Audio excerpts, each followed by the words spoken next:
The morning came too soon. Alice woke up an hour earlier than usual, her body moving on instinct, even though her world had already fallen apart.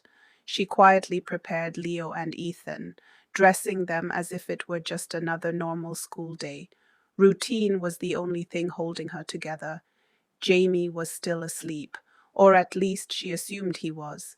Unemployed, detached, and now exposed, but nothing could have prepared her for what waited in the kitchen.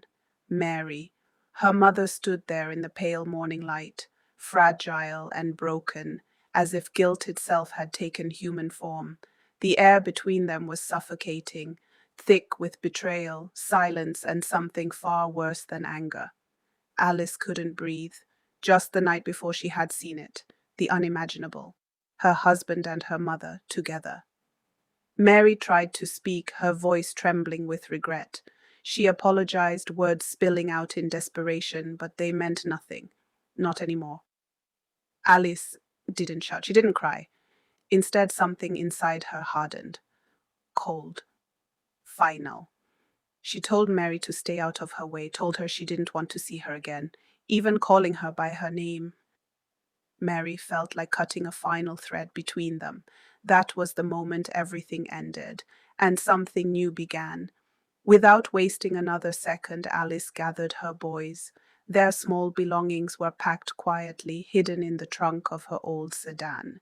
She forced a smile, masking the storm inside her. Ready, boys? They didn't know. They couldn't know, but she did. This wasn't just a drive. It was an escape. The engine struggled to start, echoing the heaviness in Alice's chest. As the car pulled away, her past blurred behind her, the house, the memories, the lies. In the rearview mirror, she caught a final glimpse of Mary standing in the window, a ghost in a home that was no longer hers.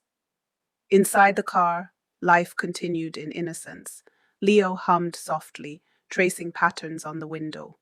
Ethan stared ahead, quiet and unreadable. They were her anchor now, her reason to keep going. Her plan was simple: unenroll the boys, collect her belongings from the hospital, then disappear. Start over, somewhere far from betrayal. But fate had one more confrontation waiting. Alice drove to the hospital, the same place she had worked as a nurse for 6 years. But today she wasn't reporting for duty, she was leaving for good. Inside, the corridors felt unfamiliar, as if her life there had already ended.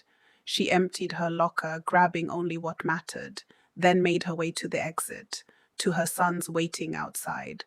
She pushed open the doors and froze. Jamie was there. Alice, the boys' school called. They said you forgot Leo's jacket and that you were going to your grandmother's funeral. The grandmother I know is already dead. What are you trying to do, Alice? Kidnap my sons? The words hit hard, cold, accusing. Jamie, that's an appalling thing to say. Do the complications include your affair with my mother? Silence stretched between them. The jacket, I forgot. But this isn't a plan. Even as she said it, she knew she was lying. She was leaving, running. Her eyes shifted past him to the car, to her boys. I need to go. We'll be back this afternoon. A lie Jamie chose to believe. He stepped aside. Alice grabbed the jacket, murmured a quick thank you, and walked away. No hesitation, no looking back. As the engine started, one truth settled in. She wasn't just leaving the hospital. She was leaving her entire life behind. Something shifted inside her. Not relief, not peace, but release. She was no longer running from something. She was driving toward something, a future. The road stretched endlessly ahead.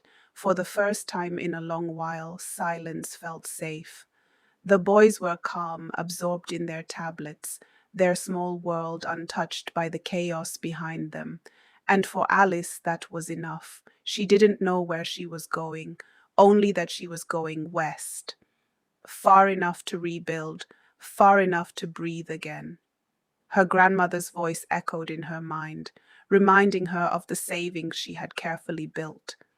a quiet preparation for a moment like this, a moment she never expected, but desperately needed.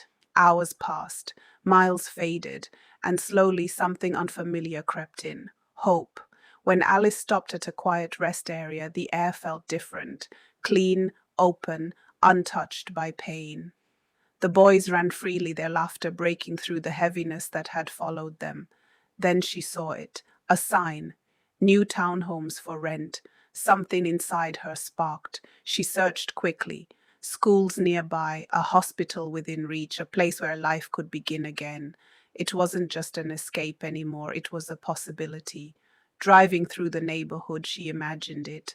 Her boys playing safely, laughter filling a new home, a life rebuilt piece by piece.